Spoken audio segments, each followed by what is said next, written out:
সাউন্ডটা একটু বেশি, তাই না? ল্যাম্বরগিনি তো, কিন্তু চিন্তা করতেছি তোমাদের ঘুম আসবে তো নাকি ঘুম হারাম হয়ে। আমাদের গ্রাম বাংলা একটা কথা আছে যে ফকিন্নিরা হঠাৎ বড়লোক হলে তাদের আর পা মাটিতে পড়ে না, এরকমভাবে গ্রাম বাংলা একটা বলে। এই কথাটা বলার কারণ হলো আপনারা অলরেডি বুঝে গেছেন যে কারণে কথা বলবো, যদিও আমি এই টাইপের ভিডিও করি না, তারপর আজকে করতেছি। যে ওর নাম মনে হয় অপু, মানে সবে অপু ভাই বলে। যাই হোক, ও দুবাই গেছে, দুবাই যাওয়ার পর মনে হয় একটা মেয়ের সাথে রিলেশন আছে, সেটা ওর পার্সোনাল ব্যাপার, সম্পূর্ণ হয় কার সাথে রিলেশনে যাবে না যাবে। যদিও এর নজির আমাদের আরও আগে ছিল, যে বাংলাদেশেও ঠিক আর একজন বাচ্চা তার মার সাথে রিলেশন করছে এরকম টাইপের। ও ঠিক সেটাই বেঁচে গেছে। যাই হোক, এখন কথা হলো ও দেখলাম যে ল্যাম্বোরগিনি কিনছে দুবাইতে, এবং দুবাইতে ল্যাম্বোরগিনি কেনার পর সেটা নিয়ে খুব বেশি লাইমলাইটে আছে। ওর কিছু কথা বলি ওপর। ও মনে হয় আরও ৫-৭-১০ বছর আগে সেলুনে কাজ করছে, এবং খুব আহ, গরিব ঘর থেকে উঠে আসে একটা ছেলে। তো প্রথম অবস্থায় বিকৃত রূপনা চুল, কীরকম কি মুখের ভঙ্গিমা দিয়ে তারপরেও এই টিকটক করে মানুষের লাইমলাইটে আসছে, এবং জেলও খাটছে, মাইরও খেয়েছে, সেটা আপনারা জানেন। তবে ওর সবচেয়ে বড় জিনিস হলো ও শিক্ষিত না, সেটা নিয়ে কথা না, কিন্তু ওর মেধা আছে একটু। যেমন ধরেন, ও ভালো বুঝে যে মানুষ কি খায়, হ্যাঁ, বাঙালি কী খায় এটা বুঝে গেছে। ও এই বুঝে যাওয়ার কারণে ও লাইমলাইটে চলে আসতে পারে খুব সহজেই, মানে ছোটোখাটো বা কোনো একটা কাজ হয়, বুঝে যে আমি এই কাজটা করলে আমি খুব ট্রেন্ডিংয়ে চলে আসবো, লাইমলাইটে চলে আসবো, মানুষ এটা আমাকে নিয়ে কথা বলে, আমার ভিউজ বাড়বে, আর আমি টাকা ইনকাম করবো। এটা হলো আমাদের সমাজে বা বাংলাদেশের অবস্থা হয়ে গেছে। নাহলে আমাদের মতো একজন চোর স্যাচর বাটপার আরাফ খানরে নিয়ে আমরা এমনভাবে লাইট করছি, ওরে পুরো ভাইরাল বানায় দিছি। বাংলাদেশের মতো একটা চুতিয়া দেশের ভিতরে আরাফ খান এমন কোন বাল, সেই বালরে নিয়ে আমরা এমনভাবে কথাবার্তা বলছি, এমনভাবে লাইট তৈরি করছি, হ্যাঁ, ওরে পুরো একদম ভাইরাল বানায় দিছি। ওর এখন কি ফেস ভ্যালু দিয়েও টাকা ইনকাম করে খায়, অথচ দুবাইতে ওরে বালের মায়ও চুকে না। এখন কথাগুলো আসলে খারাপ শোনায়। এটা হলো আমাদের বাংলাদেশ এরকম টাইপের।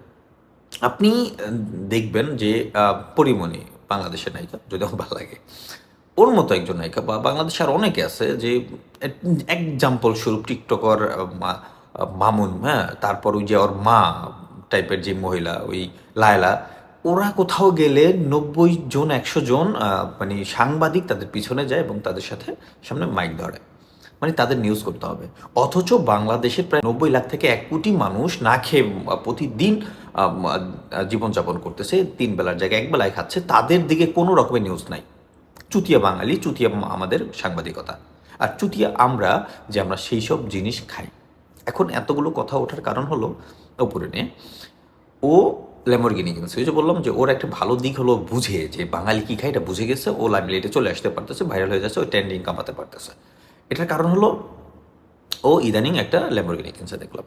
আচ্ছা, ল্যাম্বরগিনির দাম বাংলাদেশি টাকায় 8 থেকে 9 কোটি টাকা। যদি এটা দুবাইতে কিনি তাহলে 3 থেকে 4 কোটি টাকার ভিতরে হয়ে যাবে, কারণ দুবাইতে গাড়ির দাম প্রচণ্ড কম, এবং কম দামে গাড়ি ছাড়ার পর রাস্তায় নামার পর সেটা ট্যাক্স দেখা যায় যে আসলে কত। হ্যাঁ, এখন কথা হলো যে 3 কোটি টাকা দিয়ে ওই গাড়ি কিনছে। গাড়ি কিনছে, বাহবা দেওয়া দরকার, কারণ একটা মানুষ বা একটা ছেলে গরিব ঘর থেকে উঠে আসলে তাকে অবশ্যই বাহবা দেওয়া দরকার। কিন্তু ও কথা বলে কি তোমাদের ঘুম হবে কি না, হ্যাঁ, বা তোমরা ঘুমাতে পারবে কিনা আমার এই গাড়ি দেখে, আমি এটা ভাই, তুই গাড়ি না কিনোস, তোর সাথে জলহস্তি থাকে, তাতে যদি আমরা ঘুমাইতে পারি, তাহলে তুই গাড়ি কিনোস, তাতে ঘুমাতে পারবে না কেন? এখানে নোটেড দ্য পয়েন্ট। হ্যাঁ, আমি জানি না ও গাড়ি কিনছে কিনা, আমার মনে হচ্ছে না ও গাড়িটা কিনছে, কারণ যদি গাড়ি কিনতো, আপনি প্রথম অবস্থায় শোরুমে দেখা গেছে, শোরুমে দেখার পরে ওই পরে একটা ভিডিও শোরুম থেকে সামনে বের করে বলতেছে যে ঘুম আসবে কিনা, গাড়িটা চালাতে দেখিনি প্রথমত, ফার্স্ট অফ অল, এবং ওই গাড়িটার সাথে সেম আরও অনেকজনের ভিডিও করতেছে। হ্যাঁ, এখন কথা হলো ধরেন দুবাই সিস্টেম বলি, দুবাইতে যেহেতু আমি থাকি বা আমি থাকছি, আমি জানি দুবাইতে যদি আপনি কোনো একটা গাড়ি কেনেন ডাউন পেমেন্ট দিয়ে, আপনার যদি একটা ক্রেডিট কার্ড থাকে, তাহলে আপনি সেই একটা গাড়ি কিনতে পারবেন। গাড়ির দাম যদি হয় 22 লাখ, এক্সাম্পল স্বরূপ, গাড়ির দাম যদি হয় 22 লাখ, আপনি সেখানে 3 থেকে 4 লাখ দিলে আপনাকে গাড়ি দিয়ে দেবে ডাউন পেমেন্ট। সে ফেরারি নিয়ে ঘোরাটাও আহামরি করে কিছু না দুবাইতে। দুবাইতে ভাই টেসলার মতো গাড়ি 3-4 কোটি টাকা, 5 কোটি টাকার গাড়ি দুবাইতে ট্যাক্সি হিসাবে রাস্তায় চলে, বুঝেন? ট্যাক্সি মানে টেসলা গাড়ি, যে টেসলা বাংলাদেশের স্বপ্ন মানুষের, হ্যাঁ, এমপি মন্ত্রীরা চালাইতে পারে না, বড় বড় কোটিপতিরা চালাইতে পারে না, সেই সব টেসলা গাড়ি দুবাইতে ট্যাক্সি হিসাবে আপনি মাত্র 20-30 দ্রাহমে আপনি সেটা চড়তে পারবেন। তো সেখানে ল্যাম্বরগিনি বলেন, যেটা বলেন, এটা আহামরি কোনো ব্যাপার না, যদি আপনার কাছে ওরকম অপরচুনিটি থাকে। ফুল টাকা থাকতে হবে না, যদি অপরচুনিটি থাকে, যেমন ক্রেডিট কার্ড থাকতে হবে, আর কিছু ডাউন পেমেন্ট দিয়ে আপনার নামাতে হবে। এখন কথা হলো যদি এটা না ওর নাই, এখন কথা হলো ওর সাথে যে মেয়েটা, ওই মেয়েটা থাকতে পারে, কারণ আমি যতটুকু দেখলাম বা ওটা নিয়ে ঘাটাঘাটি করে বুঝলাম যে মেয়েটার ফ্যামিলি সহ থাকে, মেয়েটা মেবি ইন্ডিয়ানই। তো এ যদি ফ্যামিলি সহ থাকে, ফ্যামিলি থাকার কারণে যদি কারো ক্রেডিট কার্ড থাকে তার দিয়ে যদি হয়তো হতে পারে এক। এছাড়া ওর বাপের সাধ্য নাই এ দুবাইতে এটা কেনার, এটা দুবাইতে যতই যাই হোক, যতই সুযোগ থাকুক, অপরচুনিটি থাকুক, ওর বাপের সাধ্য নাই। আমি চ্যালেঞ্জ করে বলতেছি, ওর বাপের সাধ্য নাই। ওর বাপ যদি 7বার জন্মগ্রহণ করে তারপরও সাধ্য নাই এই ল্যাম্বরগিনি কেনার। কিন্তু ওই যে মেয়েটা যে আছে, ওর যেহেতু উদাহরণ ফ্যামিলি থাকে, হতে পারে যে ইন্ডিয়ানিরা অবশ্যই অনেক বিজনেস করে দুবাইতে, তো ওর বাবাই যদি বা ওর কোনো কেউ থাকে যাদের ক্রেডিট কার্ড আছে এবং কিছু ডাউন পেমেন্ট দেন, তারপর কারণ কয়েকদিন আগে দেখলাম একটা ব্যাংক ভাঙছে, ব্যাংক ভেঙে বললো যে ওরা 18,000 দেরহাম আসছে, সেটা দিয়ে আবার কিনছে। 18,000 দেরহাম দেখেই তোর অনেক কিছু মনে হচ্ছে। তো সেক্ষেত্রে প্রায় 8.5 লাখ টাকার মতো भाई कितने का गाड़ी है? ये गाड़ी है भाई 8,25,000 का। 8,25,000 ना। दिरहम। हाँ 8,25,000 दिरहम। हाँ বাংলাদেশের টাকায় প্রায় 3 কোটি টাকার আশেপাশে। তো 3 কোটি টাকা দিয়ে তুমি গাড়ি কিনবা যদি মানে বলতেছি। আর যাই হোক, গাড়ি কিনছোস ভাই, তুই যাই ভাবে কিনছোস, কিডনি বেচছোস না, ওই যে আবার অনেকে দেখলাম কমেন্টস করতেছে দুধ বেচা গাড়ি কিনছে, দুধ বেচা গাড়ি কিনছোস না কি কিনছোস, নিচতলা উপরতলা যেই তলা ভাড়া দেয় গাড়ি কিনছোস, তুই কিনছোস, সেটাতে নিয়ে এত শো অফ করা গিয়েছে। এই জন্যই তো বলে ফকির নিয়ে বড়লোক হইলে তখন তাদের পা মাটিতে পড়ে না। হ্যাঁ, এখন কথা হলো যদি গাড়িটা তোর না হয়, হ্যাঁ, তারপর 2 দিন পরে দেখা যাবে গাড়িতে না, তুই ট্যাক্সিতে চলতেছস অথবা বাংলাদেশে চলতেছস, তখন অবশ্যই তোদের লজ্জা কম, কারণ লজ্জা না থাকলেই মানুষ টিকটক করতে পারে বা টিকটকে এগুলো করতে পারে। কারণ টিকটক প্ল্যাটফর্মটারে আমরা এমন করে ফেলছি, এমন বানায় ফেলছি যে এখন ওটার মধ্যে ঢুকলে নোংরামি ছাড়া কোনো কিছু দেখা যায় না, ফ্যামিলি নিয়ে টিকটক বসা যায় না, এরকম হয়ে গেছে। তো এই ক্ষেত্রে আসলে লজ্জা লাগার কিছু নেই, কারণ 2 দিন পর আবার অন্য কোনো ল্যাম্বরগিনি ভাই বিক্রি করে দিচ্ছে, এখন একটা বাসাও নিয়েছি, বাসায় কিনছি, এরকম বলতে পারে।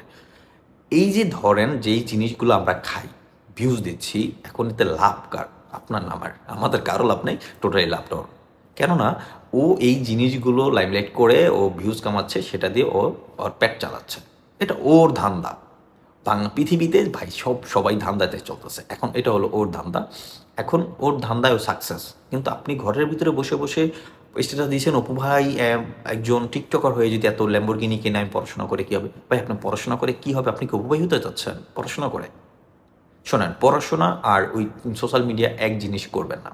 আপনি একটা জিনিস মনে রাখবেন, আপনার যদি মেধা থাকে, আপনার যদি কিছু করার মতো এবিলিটি থাকে, তাহলে আপনি শিক্ষিত হওয়ার পরে সেক্ষেত্রে সেইটা আপনাকে প্রকৃতির সুযোগ দেবে। কিন্তু আজকে যারা এই যে শরীর বিক্রি করে অথবা এই যে নাইচা গায়া বা এই গালাগালি শুনে লাইমলাইটে থাকতেছে, 2, 4, 10 বছর পরে এনাদের মানুষ চিনবে না, মানুষ তুতে ফেলবে। কিন্তু আপনার যদি মেধা থাকে, আপনি সারা জীবন সেই মেধা বিক্রি করে খেতে পারবেন। তো সেই ক্ষেত্রে এনাদের সাথে মিলায় লাভ নেই। আপনি পড়াশোনা করেন, আপনি ভালো কিছু, আপনার মেধা থাকলে অপরচুনিটি অবশ্যই আসবে। এখন কথা হলো ওরে নিয়ে আবার কিছু কথা বলি। ও একটা শোরুমে গেছে, তো শোরুমে যাওয়ার পরে দেখলাম যে ও সেখানে অনেকগুলো ভিডিও করছে।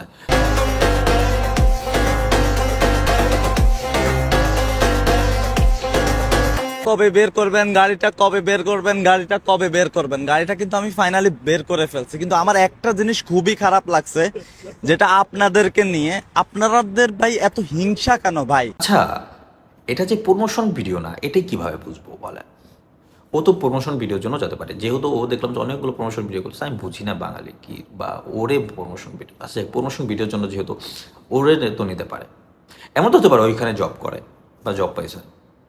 এমনও তো হতে পারে যে যেহেতু ধরেন আমাদের যে বললাম বাঙালি চুতিয়া বাঙালি, এখন আমার ধরেন টাকা পয়সা আছে, আমার হ্যাঁ আমার নাম ফেম বা আমার কেউ কুত্তায় উচিত না, তার আমার টাকা পয়সা আছে, কিন্তু আমার এই কুত্তায়ও লারে না। এখন আমার যেহেতু লারে না, এখন আমাকে লাড়তে হবে। লাড়তে হলে কী করতে হবে? ওই যে একজন আছে, এখন ধরো আমি তার কাছে গেলাম, ওই বললাম যে আমি একটা গাড়ি কিনবো, তাহলে চলো, হ্যাঁ, অথবা আমার ওই প্রথম যখন দুবাইতে অপু ভাই গেছে, তখন দেখবেন যে ওই কিন্তু অনেকগুলো গাড়ি নিয়ে ঘুরছে। গাড়িগুলো কার? ওই যে বললাম চুটিয়া বাঙালি আছি আমরা, আমাদের টাকা আছে, বা আচ্ছা আমাদের কেউ লাড়ে না, আমাদের লাড়তে হবে। এই লাড়তে হবে বলে আমরা তাদের কাছে যাই বা তাদেরকে আমরা হায়ার করি। আর হায়ার করার কারণে তখন তারা সেই জিনিসটা শখ করতে পারে। এখন ধরেন আমি গাড়ি কিনবো, আমার কেউ লাড়তেছে না, আমার টাকা আছে, আমি বললাম যে অপু ভাই বা ওই কি জানি মামুন ভাই, তারপর আছে লায়লা, হ্যাঁ চলো তোমরা, আমার একটু গাড়ি কিনবো, হ্যাঁ এই এই এই চুটিয়া বাঙালি ওদেরকে নিয়ে গেছে, তখন সেখানে ভিডিও করতে পারে। অসম্ভবের কিছু না, আমরা জানতে পারি জব পেতে পারে। ওই যে বললাম যে একটা নিয়ে অনেকেই ভিডিও করছে। এখন আমার কথা হলো, এই গাড়ি কিনুক না কিনুক, ও যেই ধরনের কথাবার্তা বলে, মনে হয় যে দুবার শেখে ছেলে, মানে আমি তো বুঝি না, ওর তো দুবাই শেখের ঘরে জন্মগ্রহণ করার কথা ছিল, হয়তো বাংলাদেশে জন্মগ্রহণ কি ভুলে করছে। হ্যাঁ, আসলে এইসব চুতিয়া বাঙালি মানে পৃথিবী যেখানেই যাবে সেখানেই ও দেখবেন কবে জানে এমন বেশি লাফাবে। সমস্যা নেই, এটা দুবাই, এটা বাংলাদেশ না। দুবাই পুলিশ ধরবে, বাম্বাস পকিং দিয়ে বাংলাদেশ, গো টু বাংলাদেশ, আবার আমরা তো গুমো করে ফেলতে পারি, কোনো সমস্যা নেই, এগুলোতে কোনো প্রবলেম নেই। আর দুবাই কোনো ছাড় দেবে না। তুমি শেখের পোলা না কার পোলা দেখা লাভ নেই, তুমি টিকটকার না কি টিকটকার ওইগুলো লাভ নেই। কারণ তুমি ওই দেশে কন্টেন্ট বানাও, কোনো কিছু নাই। দুবাইয়ের অনেক রুলস আছে। আমার একটা চ্যানেল আছে ওয়াহিদ নীল নামে, সেখানে আপনারা দেখবেন দুবাই নিয়ে আমি অনেক ভিডিও করছি। আমি দুবাইতে থাকি এবং ওই দেশ থেকে অনেক দেশ ট্রাভেল করছি, সেটা আপনারা দেখতে পারেন। তো ওইখানে ওই কোনো লাড়ালাটির অপশন নেই যে কোনো তুমি একজন সেলিব্রিটি, তোমাকে শুধু ওই সুযোগের কোনো কোনো অপশন নেই। এখন আমাদের অসুস্থ মস্তিষ্কের কিছু কথাবার্তা বলি। আমরা দেখেন, আমরা কি করি, ঘরের মধ্যে শুয়ে শুয়ে, যেহেতু বাংলাদেশের মধ্যে তো বেকার মনে হয় পৃথিবীর কোনো দেশে নাই, আর আমাদের হাতে প্রচণ্ড সময়, যে কারণে আমরা ওই আউল ফাউল অনেক জিনিসই দেখতে পারি। বিশেষ করে বাংলাদেশেই একমাত্র দেশ যেই দেশে মানে অখাদ্য কুখাদ্য কন্টেন্টগুলো ভাইরাল হয়। একদম অখাদ্য কুখাদ্য কন্টেন্টগুলো প্রচণ্ড পরিমাণে ভাইরাল হয়, যেটা অন্য অন্য দেশগুলোতে হয় না। আমার মনে হয় না হয়। আমি যত দেশে গেছি আমি প্রায় পৃথিবীর 11টা দেশে ঘুরছি আলহামদুলিল্লাহ। তো আমি এত দেশে এগুলো দেখিনি। তো সেই ক্ষেত্রে এই অখাদ্য কুখাদ্য জিনিসগুলো ভাইরাল হওয়ার কারণ হলো আমরা প্রচণ্ড পরিমাণে আমাদের হাতে সময়। আমাদের হাতে এত পরিমাণের সময় যে আমরা আসলে কী করব এটা ভাবতে ভাবতে ফেসবুকে যাই। আমরা ভাত খাচ্ছি ফেসবুকে যাই, আমরা ঘুমানোর আগে ফেসবুকে যাই, ঘুম ভাঙলে ফেসবুকে যাই, আমরা বাথরুমে গেছি ফেসবুকে যাই, আমরা স্কুলে যাচ্ছি ফেসবুকে যাই, আমরা স্কুলে ক্লাস করতে করতে ফেসবুকে যাই। মানে আমাদের হাতে প্রচণ্ড সময়, আর এই প্রচণ্ড সময়টা আমরা কোথায় ব্যয় করব সেটা খুঁজে না পেয়ে তারপর আমরা কী করি, এইসব মানে ছাপড়ি পোলাপানদের আমরা সেলিব্রিটি বানাই, আমরা এইসব ছাপড়ি পোলাপানদের ভিউজ বাড়াই, আমরা এইসব ছাপড়ি মানুষগুলোকে লাইমলাইটে নিয়ে আসি। আর যেখানে চাপা পড়ে যায় আমাদের বাংলাদেশের অনেক ভালো ভালো কন্টেন্ট ক্রিয়েটর আছে, অনেক ভালো মেধাবী কন্টেন্ট ক্রিয়েটর আছে, তারা দেখবেন যে অনেক মানুষ আছে যারা ভালো ভালো কন্টেন্ট করার পরেও সাফল্য পাচ্ছে না, তারা একটা সময় এগুলো হাল ছেড়ে দেয়। অথবা অনেক মানুষ আছে যারা ভালো কন্টেন্ট বানানোর পরে যখন দেখে যে আমি সাফল্য পাচ্ছি না, আমি নাচা গান বা ওই ওড়না সরাইলে বা ওই অশ্লীল ভিডিও করলেই ভাইরাল হচ্ছি বা মানুষ দেখতেছে, তখন সেই পথগুলো বেছে নেয়। কারণ এই আমাদের যারা ভিউয়ার্স আছি, আমরা যারা দর্শক আছি, আমরাই এনাদেরকে এভাবে তৈরি করতেছি।